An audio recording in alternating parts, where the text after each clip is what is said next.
નમસ્કાર દર્શક મિત્રો, હું છું રૂપલમણી. સંપૂર્ણ ન્યૂઝમાં આપનું સ્વાગત છે. નવરાત્રીના 9 દિવસની આરાધના પછી પાલનપુરના રામલીલા મેદાનમાં 10મા દિવસે રાવણ દહન કરવામાં આવશે.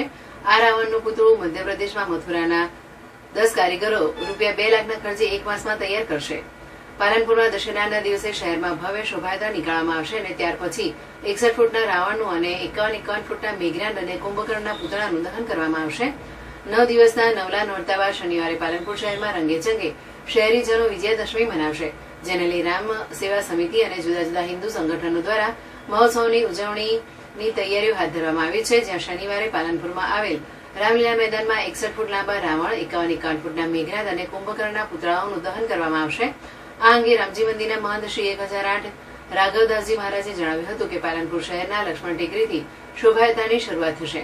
જે શોભાયાત્રા શહેરના Delhi gate, Simla gate, railway station, Kirtistambh, Ambaji માતાના મંદિરથી અમીર રોડ, સંજય ચોક, ગઠામણ ગેટ, હનુમાન શેરી, ખોડા લીમડા, ત્રણબત્તી, નાની બજાર, મોટી બજાર, પથ્થર સડક, રામજી મંદિર, દિલ્હી ગેટ, સંજય ચોક થઈ રામલીલા મેદાન ખાતે પહોંચશે. જ્યાં સાંજના સમયે ત્રણેય પુતળાઓનું શ્રીરામ ભગવાન દ્વારા દહન કરવામાં આવશે.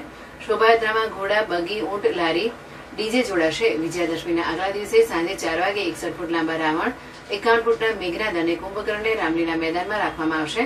મેદાનમાં 10 બાય 10ની ઝૂંપડી પણ બનાવવામાં આવશે. ઉલ્લેખનીય છે કે મથુરાના મુસ્લિમ કારીગરો દર વર્ષે પાલનપુરમાં રાવણનું પુતળું બનાવે છે.